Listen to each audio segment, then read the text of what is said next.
চরভদ্রাসন উপজেলা। চরভদ্রাসন উপজেলা বাংলাদেশের ফরিদপুর জেলার একটি ছোট ও সুন্দর উপজেলা।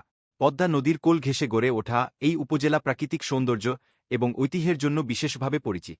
ভৌগোলিক অবস্থান: চরভদ্রাসন উপজেলার আয়তন প্রায় ৯৭.১৮ বর্গ কিলোমিটার। এর উত্তর, পূর্ব এবং দক্ষিণ দিক দিয়ে পদ্মা নদী বয়ে গেছে।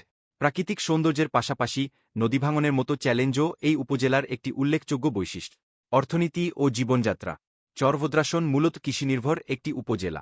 এখানকার মানুষ ধান, পাট, গম, পেঁয়াজ, রসুন, কালোজিরা, ভুট্টা এবং বিভিন্ন শাকসবজি চাষের মাধ্যমে জীবিকা নির্বাহ করে। নদী কেন্দ্রিক জীবনের কারণে অনেক মানুষ মাছ ধরাকেও পেশা হিসেবে বেছে নিয়েছেন। বর্তমানে উপজেলাটিতে প্রবাসীর সংখ্যাও কম নয়।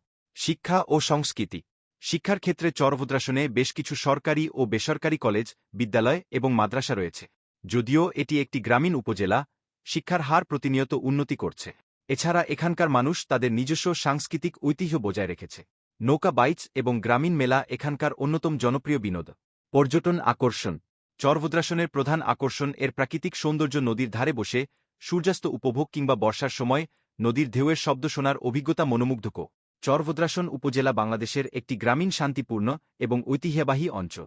প্রাকৃতিক সম্পদ এবং সরল জীবনযাত্রার সমন্বয়ে এটি দেশের একটি গুরুত্বপূর্ণ অংশ হিসেবে বিবেচিত। ভিডিওটি এআই দিয়ে তৈরি করা হয়েছে। ভালো লাগলে ভিডিওটি শেয়ার করবেন। আমরা আরও অনেক ভিডিও নিয়ে আসব ইনশাআল্লাহ।